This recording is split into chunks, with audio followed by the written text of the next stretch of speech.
Hello friends, welcome to my YouTube channel. अक्सर आप अपनी डेली लाइफ में इस तरह के वाक्य बोलते हैं जैसे बर्दाश्त करने की भी एक हद होती है, या फिर बोलने की भी एक हद होती है, या फिर खाने की भी एक हद होती है, या फिर हर चीज़ की एक हद होती है। तो फ्रेंड्स, यहाँ पे आपने नोटिस किया होगा एक हद होती है हर वाक्य में बार बार रिपीट हो रहा है। तो इस तरह के वाक्य को इंग्लिश में कैसे बोला जाता है आज की क्लास में हम सीखेंगे। तो फ्रेंड्स, सबसे पहले हम जान लेते हैं एक हद होती है, जो ये वाक्य बार बार वाक्य में जो ये शब्द रिपीट हो रहा है एक हद होती है, इसको हम इंग्लिश में क्या बोलते हैं। एक हद होती है, इसे आप इंग्लिश में बोलोगे there is a limit of. There is a limit of. There is a limit of, इसका मतलब होता है एक हद होती है। There is a limit of. तो यहाँ पर आपने जो वाक्य सभी आप देख रहे होंगे, ये सभी वाक्य एक ऐसे हैं जिन्हें आप एक हद होती है, किसी चीज़ की एक हद होती है, इसके बारे में आप बता रहे हैं। तो इस तरह के वाक्य अक्सर आप अपनी डेली लाइफ में बोल जाते हैं, लेकिन प्रॉब्लम ये आती है कि इन्हें इंग्लिश में कैसे बोलना है, ये आप नहीं इंग्लिश में ट्रांसलेट इनको नहीं कर पाते हैं। तो इसीलिए आज की वीडियो में हम इन्हीं वाक्यों को इंग्लिश में ट्रांसलेट करना सीखते हैं। तो आपको पता चल गया एक हद होती है, इसे आपको याद रखना है। इसको आप इंग्लिश में क्या बोलेंगे? There is a limit of. There is a limit of. तो आइए इसी की सहायता से अब हम इस तरह के वाक्य को इंग्लिश में ट्रांसलेट करना सीखते हैं। तो फ्रेंड्स, इस तरह के वाक्य को इंग्लिश में बनाने के लिए आप इस स्ट्रक्चर का यूज़ करोगे।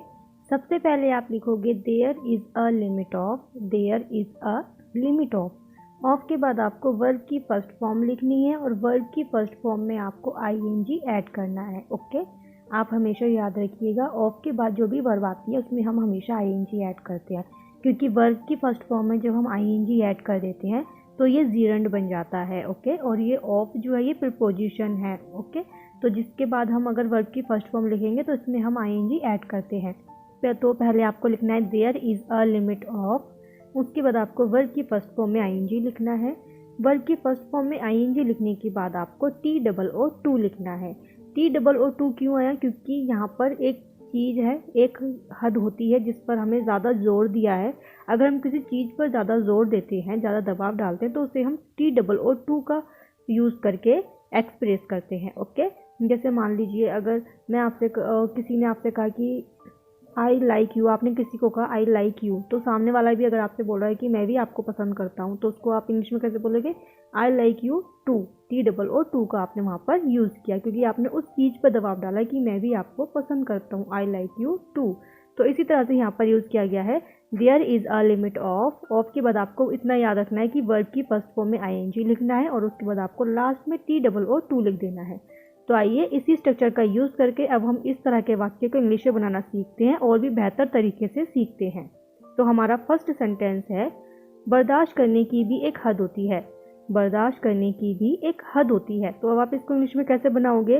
पहले आप देखिए एक हद होती है, आपको पता चल गया एक हद होती है। जो भी वाक्य इस तरह से आते हैं उनको हम there is a limit of, उसके बाद वर्ब की फर्स्ट फॉर्म में आईएनजी प्लस TOO2 का यूज़ करके बनाते हैं। अब हमको इस वाक्य में इसी स्ट्रक्चर का यूज़ करना है।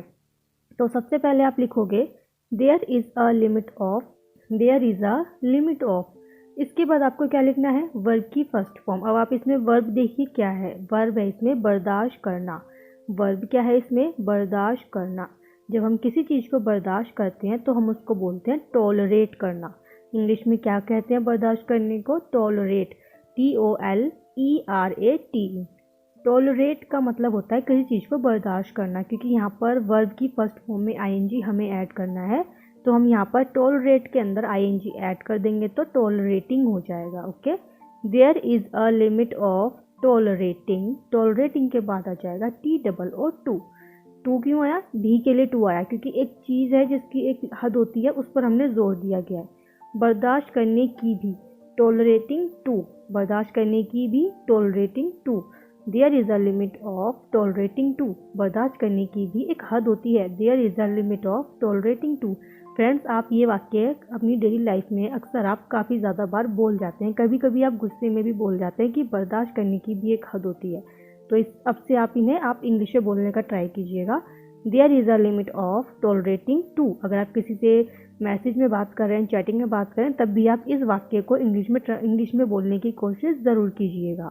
आई होप फ्रेंड्स आपको ये फर्स्ट सेंटेंस समझ में आया होगा। अब इसी तरह से आपको अगला वाक्य बनाना है। नेक्स्ट सेंटेंस है, बोलने की भी एक हद होती है। बोलने की भी एक हद होती है। अब आप इसको इंग्लिश में कैसे बोलोगे? पहले आप लिखोगे there is a limit of, there is a limit of के बाद आएगा वर्ब की फर्स्ट फॉर्म। वर्ब क्या है इसमें? बोलना। बोलने को इंग्लिश में क्या बोलते हैं? Speak, SPEAK, speak. अब स्पीक के साथ हम ING ऐड करेंगे तो ये स्पीकिंग हो जाएगा। स्पीक में अगर हम ING ऐड करेंगे तो क्या हो जाएगा? ये speaking. There is a limit of speaking too, there is a limit of speaking too, बोलने की भी, स्पीकिंग टू, बोलने की भी, बोलने की भी एक हद होती है। क्या बोलेंगे हम? There is a limit of speaking too. I hope friends आपको ये समझ में आया होगा। इसी तरह से आपको अगला वाक्य बनाना है और इन सभी वाक्यों को अपनी डेली लाइफ में आपको ज़रूर यूज़ करना है, क्योंकि डेली लाइफ में आप जब बोलने की प्रैक्टिस करोगे तभी आपको ये सभी वाक्य आसानी से बोल पाओगे और आपकी इंग्लिश जो बोलने का जो तरीका है वो भी अच्छा हो पाएगा और आपको इंग्लिश बोलने का कॉन्फिडेंस भी आपका बढ़ेगा। तो अब इसी तरह से आपको अगला वाक्य बनाना है। नेक्स्ट सेंटेंस है, खाने की भी एक हद होती है। खाने की भी एक हद होती है। अब आप इसको इंग्लिश में कैसे बोलोगे? पहले आप लिखोगे there is a limit of, there is a limit of के बाद आएगी वर्ब की फर्स्ट फॉर्म। वर्ब क्या है इसमें? खाना। खाने को इंग्लिश में क्या कहते हैं? ईट, EAT, ईट। ईट के अंदर हम ING ऐड कर देंगे तो ये ईटिंग हो जाएगा। There is a limit of eating, eating के बाद आ जाएगा TOO, खाने की भी, ईटिंग टू, खाने की भी, eating too. There is a limit of eating too, खाने की भी एक हद होती है। There is a limit of eating too. आप मेरे साथ बोलने की प्रैक्टिस भी कीजिए, ठीक है? तो आई होप आपको ये समझ में आया होगा। अब इसी तरह से आपको अगला वाक्य बनाना है। नेक्स्ट सेंटेंस है, हर चीज़ की एक हद होती है। हर चीज़ की एक हद होती है। अब आप इसको इंग्लिश में कैसे बोलोगे? पहले आप लिखोगे there is a limit of, there is a limit of, उसके बाद क्या आ जाएगा? हर चीज़ की, किसकी हद होती है? हर चीज़ की। इसको आप क्या बोलोगे? Everything too, everything to.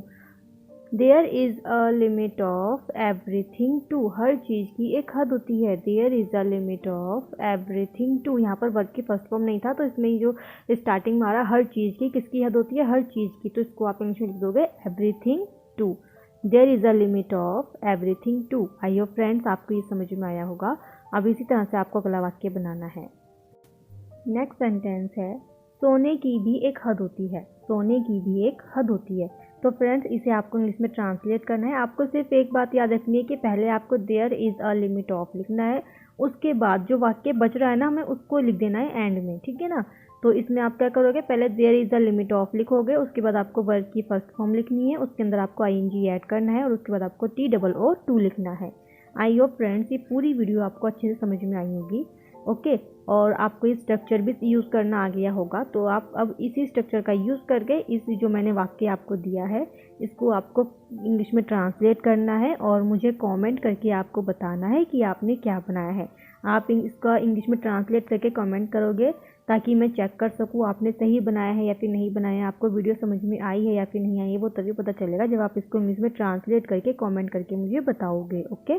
तो आई होप आपको पूरी वीडियो समझ में आई होगी। किसी भी तरह का कोई डाउट हो आप कमेंट करके पूछ सकते हैं। इसी तरह की और वीडियोस को देखने के लिए आप हमारे चैनल को सब्सक्राइब करें, वीडियो को लाइक करें, शेयर करें। मिलते हैं अब नेक्स्ट वीडियो में। Bye bye, take care.